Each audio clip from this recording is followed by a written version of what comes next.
What's up, guys, and welcome back. So I just got back from filling up the car with gas, and what I realized is that we have 93 here in Florida. Well, this car is tuned on 91 Octane. So what I'm going to do today is update the tune. On my way to work tomorrow, I'm going to use the old butt dyno to see if there is a major or a difference really between 91 and 93. According to the Integrated Engineering website, it shows that there's a little bit of a performance increase between 91 and 93. So with that being said, I already got the laptop fired up. I've opened up Flash Wizard, which is what I need to install this tune. I also got these FPV glasses. They were like 50 bucks off of Amazon. Alrighty, so everything's been updated, the car's plugged in. I guess let's hit tune.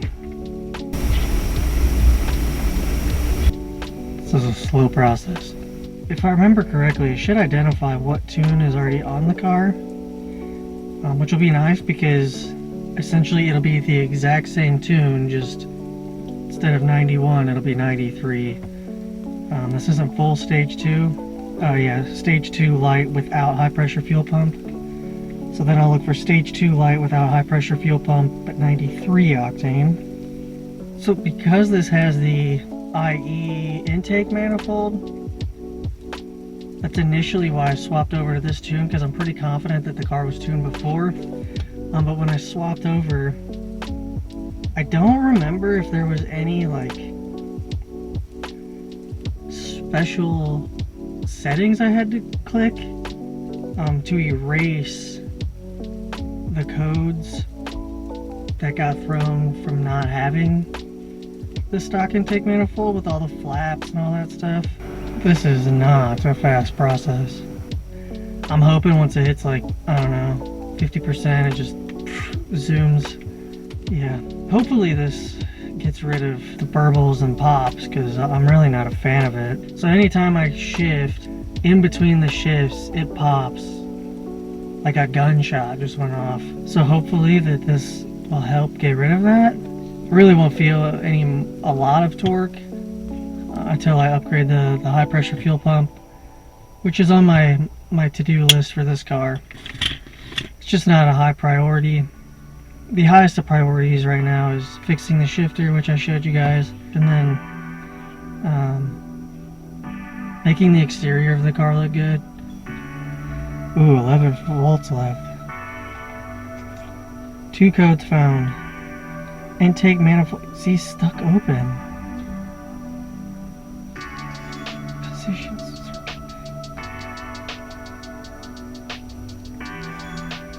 Codes cleared successfully.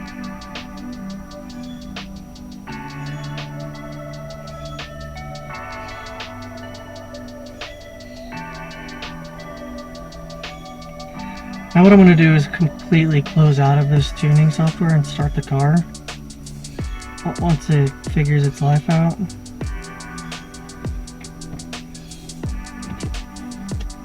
Okay, close.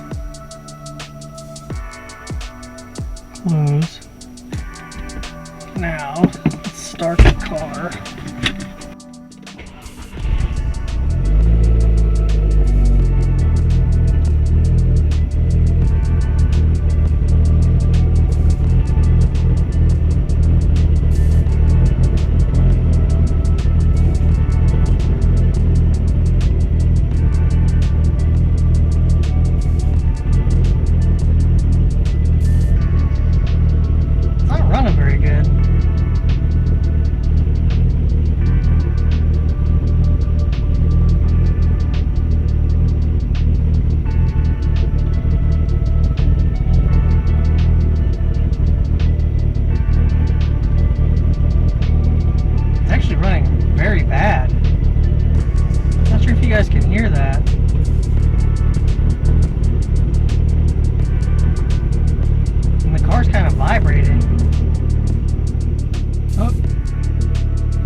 now kind of died down. It seems to be running better. I think I'm just gonna let the car run for a while. Maybe I just had to work out some kinks. I'm hoping that it's not because of that intake manifold, even though I had those codes, which I thought was weird. Okay, well, I haven't driven the car yet. I started it back up, and the check engine light's back on. Well, now I guess I'm gonna turn the car off, check the codes. Huh. Alright, well, let's fire this back up, because it would appear that there's an intake manifold one that I should have flashed. Stage 2 light without high pressure fuel pump. I don't see a 93 intake manifold one. I wonder if their system's like messed up, because I think I'm gonna email them and ask them if they have a 93 without the like a light version. Alright guys, so it's a couple days later after I flashed the 93 tune that wasn't made to go with this intake manifold. Car ran like crap. Realized the tune wasn't made for the intake manifold. Tuned it back to the 91 map that was designed for the intake manifold. Car ran normal, just as it did it before. And a couple back and forths between myself and Kyle via email. Kyle from Integrated Engineering, the customer support rep. And after sending him this picture, I'm showing him that there was in fact no 93 octane map on their software to pair with this intake manifold. He got his calibrator to load the map onto Flash Wizard so that I can now flash the car.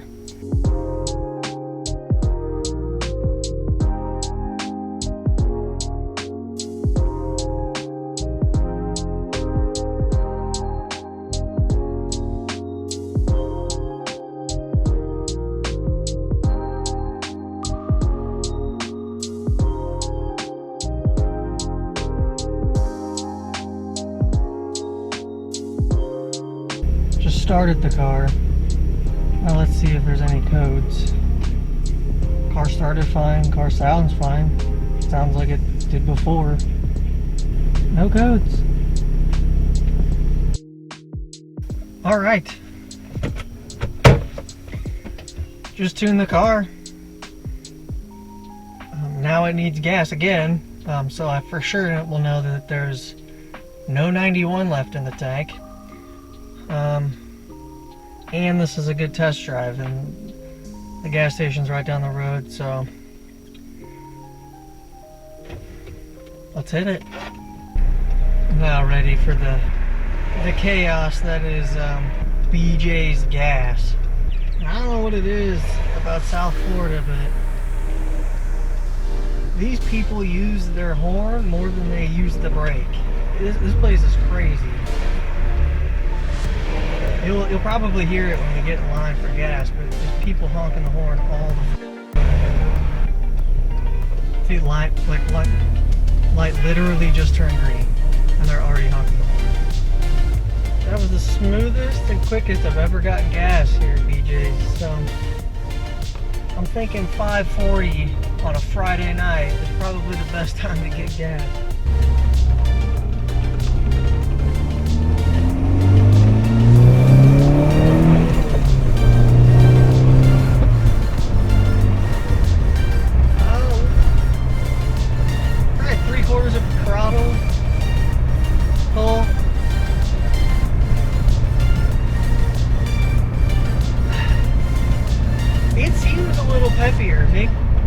But it feels a little like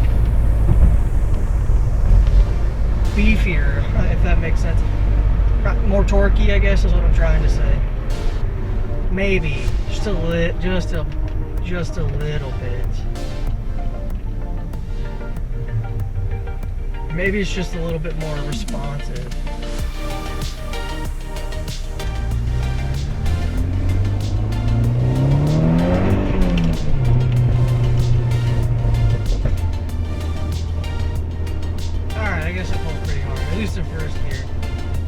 Alright, well, pretty much it for today.